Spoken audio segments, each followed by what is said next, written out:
მოგესალმებით მეგობრებო, ეს ვიდეო იქნება დამწყები დიზაინერებისთვის. უფრო კონკრეტულად კი მათთვის, ვისაც აინტერესებთ სფერო, მაგრამ ყოფმანობენ. მიზეზი შეიძლება ბევრი იყოს, არასაკმარისი დრო, ფინანსები და ასე შემდეგ. ინტერნეტის სივრცეში ხშირად მხდება ხოლმე უცნაური და კომიკური შეკითხვები, რომლებსაც პერიოდულად ჩავშლი ამ ვიდეოში და გავცემ პასუხებს. მაგალითად, დიზაინის შესწავლა მინდა და კომპიუტერი აუცილებელია? ხო, რავი კი, წნევის აპარატით და ფერადი ფანქრებით ვერ შექმნი დიზაინს. შესაძლოა შექმნა სკეჩი ან იდეა, მაგრამ ვერ შექმნი ვერც სტრუქტურულად გამართულ ლოგოს და ვერც დასაბეჭდად ოპტიმიზირებულ ტექნიკურად გამართულ ეტიკეტს, ფლაიერს და სავიზიტო ბარათსაც კი. მე ხომ შვარცკოპ პრო 87,000 მაქვს. მაინც ვერა? ეს ტელეფონი შენს კომპიუტერზე მილიონჯერ წვირიღერს იცი? გავიგე ჩემო ძმაო, საყო, მაგარია, მაგრამ ვერა. მაგით შეგიძლია ტიკტოკერი გახდე, მაგრამ დიზაინერი რავია ბა. პერსონალური კომპიუტერი ჯობია თუ ლეპტოპი რომ შევიძინო? შენს ბიუჯეტს გააჩნია. ლეპტოპი არის კომფორტი, მობილურია, შეგიძლია ამოიდე იღლიაში და დედამიწის მეორე ბოლოში წახვიდე. იმუშაო კაფედან, ბიბლიოთეკიდან, თვით მფრინავიდანაც კი. წამოწოლილმა უნიტაზიდან და რავი, აბაზანაშიც. თუ გაურისკავ, ერთი წვეთი წყალიც რომ ჩაგივიდეს, გადაკრასკე გადააგდე. მაგრამ შედარებით ძვირი სიამოვნება. ანუ რაფასაც იხდი ლეპტოპში, მაგ ფასად მინიმუმ 2-ჯერ უკეთესი მონაცემების პერსონალური კომპიუტერის кейსის აწყობა შეგიძლია. მონიტორსაც შეიძენ. აქ უკვე შენი არჩევანია. თუ გსურს რომ ოფისიდან ან სახლიდან მხოლოდ ესე კომუნისტურად მჯდომარე მდგომარეობაში იმუშაო, მაშინ ჯიპს გაუფრთხილდი და პერსონალური კომპიუტერი აწყე. თუმცა თუ მობილურობაა შენი პრიორიტეტი, ხშირად გიწევს სხვადასხვა ქალაქებში გადაადგილება, кейსს იღლიაში ვერ ამოიდებ და კაბელებზე შემონასკულიც ვერ ივლი. ლეპტოპი ვიყიდო თუ პლანშეტი? აქაც იგივე პასუხი მაქვს. ან პლანშეტი არის დამატებითი კომფორტი და დიზაინის შესწავლის დაწყება პლანშეტით მათ შეუძლებელია, არაკომფორტულიც. აუცილებელია კომპიუტერი. იმიტომ რომ პლანშეტზე ყველა სტანდარტული გრაფიკული პროგრამა არ არის ოპტიმიზირებული. კარგი, მოდი აქ შევჩერდეთ ცოტა ხნით და დროა გავერკვეთ რა ტექნიკა გვჭირდება, რომ დიზაინის სამყაროში წამოვწვეთ და პროგრამებმა არ გაჭედოს. პირველ რიგში კომპიუტერი. არა. ნო. ის ჩვეულებრივი ოფისური ნოუთბუქი არ გამოგადგება, რომელიც Word-ს და Excel-ს კარგად ხსნის და Candy Crush-იც არ ჭედავს კაცო. თუ ეგეთი გაქვს, დროა სხვას გადაულოცო. ვისაც მხოლოდ ზემო აღნიშნული მსუბუქი პროგრამებისთვის და ესე ინტერნეტში საძრომიალოდან ფილმების სანახავად სჭირდება. ან უბრალოდ გააძლიერე ის ნაწილების შეცვლით. ამისთვის კი უყურე ჩემს ვიდეოს ბოლომდე და გეტყვი მინიმუმ რა მონაცემები გჭირდება, რომ გრაფიკული დიზაინის სწავლა დაიწყო. პირველ რიგში გჭირდება ძლიერი პროცესორი, საკმარისი ოპერატიული მეხსიერება და მაღალი ხარისხის გრაფიკული ბარათი. არაბითარ შემთხვევაში ინტეგრირებული ბარათი არ ახსენოთ. არ გამოდგება. ისა ეს ლეპტოპი 3500 ლარებს და როგორ არ გამომადგება? მე რა რო ინტეგრირებული ბარათი აქვს? არ გამოგადგება. რავი, როგორ აგიხსნა, არ გამოგადგება. ვფიქრობდი ამ ვიდეოს ვლოგის სახით ჩაწერას, რომელიმე ტექნიკის მაღაზიიდან, რომ პრაქტიკაში მეჩვენებინა რა ჯობია, როგორ და რატომ. მაგრამ რადგან სპონსორები არ მყავს და ეს რეკლამად ჩამეთვლებოდა, გადავიფიქრე და ესე სახლიდან წამოწოლილი გიამბობთ. და გაჩვენებთ რა ჯობია და რატომ. მოდი დავიწყოთ პერსონალური კომპიუტერით. აქვე დავურთავ, რომ არ ვარ Apple-ის პროდუქციის მოატორფიალე და შესაბამისად ამ ვიდეოში მაკები და iPad-ები არ იქნება.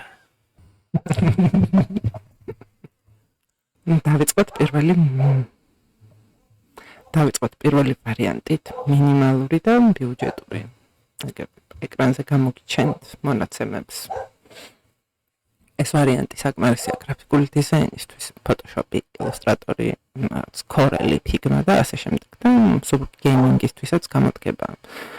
League of Legends, Dota 2, Fortnite, Counter-ი ნორმალურ FPS-ზე გათამაშებთ რა. ეს კომპლექტი საშუალებას მოგცემთ დაიწყოთ გრაფიკული დიზაინის შესწავლა პროფესიონალური პროგრამებით და პერიოდულად Suzuki Gaming-ითაც გაერთოთ. და ამ მონაცემების მისაღწევად დაახლოებით ბიუჯეტი იქნება 3500-4000 ლარი. ინტერნეტში მოიწია ფასები ქართულ ბაზარზე დაყრდნობით და შეიძლება ცოტა გაბერილი იყოს. თუ გამოწერთ რაღაც ნაწილებს და ზოგიერთ მეორად ჩანაცვლებთ, მეტი ეკონომიის გაკეთებაც შეგიძლიათ, რა თქმა უნდა.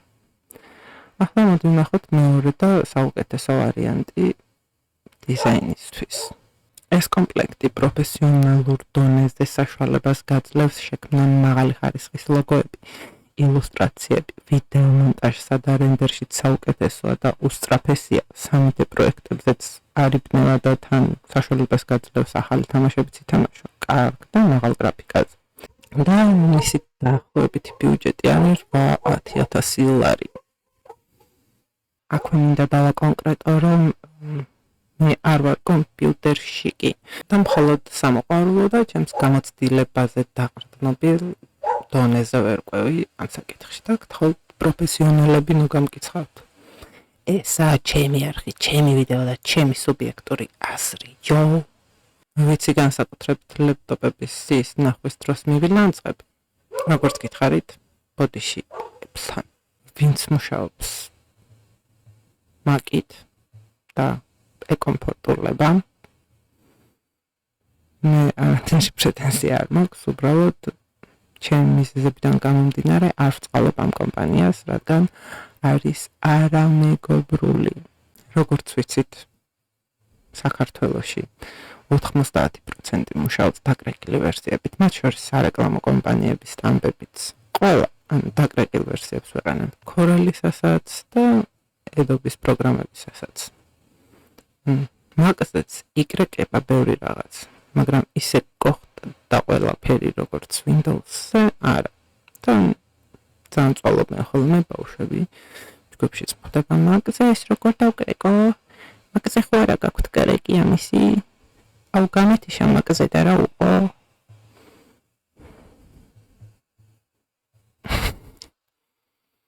მეორე მიზეზი, სადაც გამოიხატება Apple-ის არამეგობრულობა, არის ის, რომ თავისი პროგრამების განაწილება სხვებისთვის არ უყვარს. მაგალითად, Procreate. მხოლოდ iPad-ზეა შესაძლებელი, რომ ჩაწეროთ და მოიხმაროთ. თუ მე მაგალითად Android-ი მაქვს ან Windows-ი, ეს მწარმოებელს სულ ფეხებზე კიდია. გასწავლეთ, სადაც შეგიძლიათ ხატოთ, მაგრამ ფაქტია, რომ სადაა ტოლერანტობა, ბრო? ახლა რაც შეეხება ლეპტოპებს. გამოვყავით ჩემი აზრით ორი საუკეთესო ლეპტოპი ყველა ასპექტში. და სამწუხაროდ ამ ორიდან არც ერთი მაქვს. რაც მაქვს, კი მცემს პატივს უკვე 3 წელზე მეტია, მაგრამ ხო, კაი, ნუ რაღაც ნაწილები ჩავამატე. მაგრამ არის ეცო. მუშაობთ შვენივრად. ხო, პირველი არის Alienware არის. ჩემი ძვირფასი Alienware არის ლეპტოპი. ორივე არის იდეალური ზემოაღნიშნული საქმიანობისთვის, დიზაინი, ვიდეო მონტაჟი, გეიმინგი, ყველაფერში ძალიან კაია. და რადგან ყველას არ გვაქვს ლეპტოპში მისათხლეში 12,000 ლარი, ჩემი ჩათვლით, კიდევ 3 ცოტა ბიუჯეტურ ვარიანტსაც გაჩვენებთ. ეს არის HP-ის Victus-ი, Lenovo-ს Legion და Acer-ის Nitro 5. ცოტა ხნის წინ დავიწყე და აღარ დამისრულებია პლანშეტებზე საუბარი.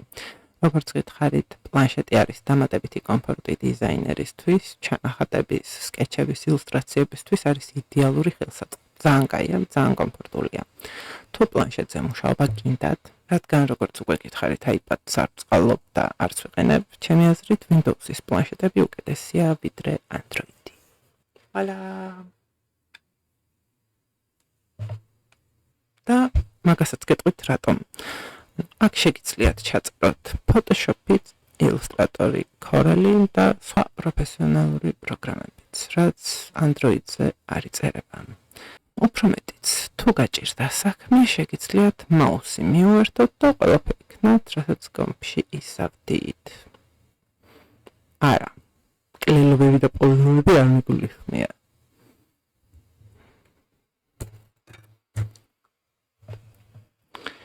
Apple-ის არამეგობრულებაზე რომ ვამბობდი, ხო გახსოვთ Procreate-ს რომ აჯდებიან. Windows-ის პლანშეტზე შეგიძლიათ მის შემცვლელად გამოიყენოთ Corel Painter-ი და ასევე Adobe Fresco. კრიტასაც აქევენ, თუმცა მე გამოცდილება არ მაქვს და არ ვარ კომპეტენტური ვერაფერს გეტყვით. ჩემი რეკომენდაცია მაინც Corel Painter-ს, რადგან უფრო რეალისტური ბრაშები აქვს და მე პირადად ძალიან მომწონს. რაც შეეხება პლანშეტებს, მაგალითად, ბიუჯეტური პლანშეტი დამწყებისთვის ძალიან კაია Microsoft Surface Go 4. მონაცემებს ხედავთ ეკრანზე, მისი ნაკლი რაც არის ის არის, რომ პატარა ეკრანი აქვს 1.5 ინჩიანი და მძიმე გრაფიკულ სამუშაოს ვეღარ გაუმკლავდება, მაგრამ sketch-ისთვის, ილუსტრაციისთვის და მსუბუქი Photoshop, Corel Painter-ის გამოყენებისთვის ძალიან კარგი ვარიანტია. რაც შეეხება ახლა პრემიუმ პროფესიონალურ უწყობლობას და საუკეთესო არჩევანი თუ გინდათ პლანშეტში, მაშინ გირჩევთ Microsoft Surface Pro 9-ს. Perfecto. ეს პლანშეტი იმდენად მაგარია, რომ პრაქტიკულად ლეპტოპის ძალა გაქვს პლანშეტის ფორმაში. ადვილად უმკლავდება Photoshop-ს, Illustrator-ს, After Effects, Blender-ს და ამავე დროს იდეალურია კალმით სახატავათაც. მოდი ახლა დავუბრუნდეთ ინტერნეტში გაბნეულ სულელურ კითხვებს და ცოტა გამხიარულდეთ. ვარ კანვას დიზაინერი? არა. არ ხარ დიზაინერი. უბრალოდ რაღაც საიტზე, რაღაც შაბლონებზე, რაღაცების მიწერა და მოხატვა და მიხატვა და მიჩხატნა გაქვს დამოყალიბებული. იცი, სიმართლე მწარეა. არ მინდა ვინმე დავაკნინო, მაგრამ გრაფიკოს დიზაინერებს გვაკნინებენ ხალხო. კარგია რომ დაინტერესდით დიზაინით. კარგია რომ დიზაინერობა გინდა, მაგრამ კანვას დიზაინერი არ არსებობს. კატასტროფა ასივებში კანვის ცოდნის ჩაწერა, როგორც დიზაინერს ძალიან გამდაბლებთ. საკითხში ოდნავ გააზრებულ დამსაქმებელს უჩენს საფუძვლიან ეჭვს, რომ ხართ ან დამწყები, ან უარესი. არ ჩაწეროთ. კანვა ვიცი. კანვას დიზაინერი ვარ. ის ხომ საერთოდ საშინელებაა კანვას კურსები როდესაც ვიღაცები ფულს იღებენ იმაში, რომ კანვა გასწავლონ. სხვათა შორის მე ილუსტრატორს გასწავლით უფასოდ. მე კარგი გოგო ვარ. რატომ არის სისულელე კანვასა და ხელოვნური ინტელექტის ნამუშევრების დიზაინებად ჩათვლა? უმარტივესი ამაზე პასუხი, ისინი არ არის უნიკალური. კანვა და AI გენერირებული ლოგოები ძალიან კარგია, თუ მაგალითად მცირე ბიზნესის დამწყება გინდა. ხარ სტარტაპი და არ გაგაჩნია ბიუჯეტი ლოგოს, ბრენდბუქის ან პოსტერებისთვის. თუ მაგალითად ცივებს აწყობთ ჰოჯინებს კერა, ან არ ვიცი ეპოქსიდით ნარდს და დომინოს ქმნი, ან ჭადრაკს, ამ დროს კანვა ძალიან კარგი დამხმარე საშუალებაა. შეგიძლია შექმნა სოციალურ ქსელებში დასადები, ლოგო, პოსტერი და ასე შემდეგ. მაგრამ უნდა გაითვალისწინო, რომ კანვაც და ძვირფასი GPT-ც ქმნის მხოლოდ დიჯიტალ ნამუშევრებს და ისინი დასაბეჭდად უვარგისია. კანვაში აწყობილი ლოგო გარდა იმისა, რომ არაა უნიკალური და კონცეპტუალური დიზაინის, ამავდროულად არც ვექტორია და დასაბეჭდად არც თუ ვარგისი. ახლა რაც შეეხება AI-ის დიზაინებს, რატომ არ შეიძლება დიზაინებად ჩაითვალოს და იწოდოს? AI ხშირად აკოპირებს უკვე არსებულ ნამუშევრებს და ვერ შექმნის ორიგინალურ ბრენდინგს, რომელსაც მომხმარებელი ნამდვილად დაუკავშირებს შენს კომპანიას.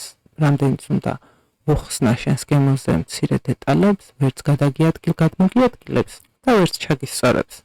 ამიტომ საბოლოოდ დათანხმდები იმას, რაც უფრო ახლოსაა იმასთან, რაც გონებაში გქონდა. ასევე ხელოვნური ინტელექტის ან კანვას ნამუშევრები არ გამოგადგება პროფესიულ კომერციულ დიზაინში, სადაც მნიშვნელოვანია დეტალები, ფერთა მართვა და სიზუსტე. მგონი დიდი ახსნა არ სჭირდება, რომ ოქროს კვეთით GPT და კანვა ვერ გაგიკეთებს ლოგოებს. კიდევ ერთი სასაცილო კომენტარი გამახსენდა გრაფიკოსთა ჯგუფიდან. ერთ-ერთი დიზაინერი წერდა, რომ ლოგოს 500 ლარა დამზადებს. და კომენტარში კი დამცინავად პასუხობდა ვიღაც. მანახი აბა შენი დამზადებული 500 ლარიანი ლოგო და GPT-ს უკეთესო ვაწყობინებ უფასოდ. მაგრამ დამეზარა პასუხი ეს კაცმა. წესით ლოგოში ყველა წერტილს, ყველა ხაზს, ყველა ფერს თავისი დანიშნულება და აზრი გააჩნია. ლოგო უნდა იყოს სტრუქტურულად გამართული და საბეჭდად ოპტიმიზირებული. უნდა გაძლევდეს საშუალებას გადააკეთო შტამპად, დაბეჭდო სხვადასხვა ტექნიკით, სხვადასხვა პროდუქტზე, სხვადასხვანაირ ზედაპირზე. თუ ფბზე დადო გინდა ავატრადან სტიმზე, კი ძმაო გამოგადგება და ეგ უფასო ლოგო მაგარია საყოველთაოდ. თუმცა მწუხარებით მინდა გაცნობოთ, რომ სარეკლამო ბიზნესში მყოფი დიზაინერების სერიოზული დრო და ტკივილია ზუსტად მსგავსი დიზაინების მოტანა და საბეჭდად. უმეტესად არის დაზიანებული ფაილების ზომაში აცდენილი, არ იხსნება Corel-ში, იშლება Illustrator-ში და საკმაოდ დიდი წვალება და შრომა გიწევს, რომ რაღაცას დავანსგავსოთ, რაღაც გამოვიდეს და რაღაცნაირად ფერებიც რომ მსგავსი იყოს დაბეჭდის შემდეგ.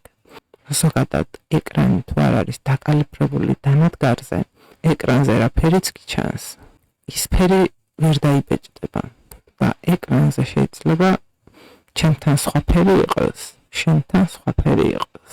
მე პირადად არ ვიღებ ხოლმე მსგავს ფაილებს, ან არ ვიღებ პასუხისმგებლობას ამ ფაილებზე და მათ გასწორება კორექტორებაშიც ორჯერ მეტთან ხას ვითხოვ ხოლმე ამ ცხოვრებად.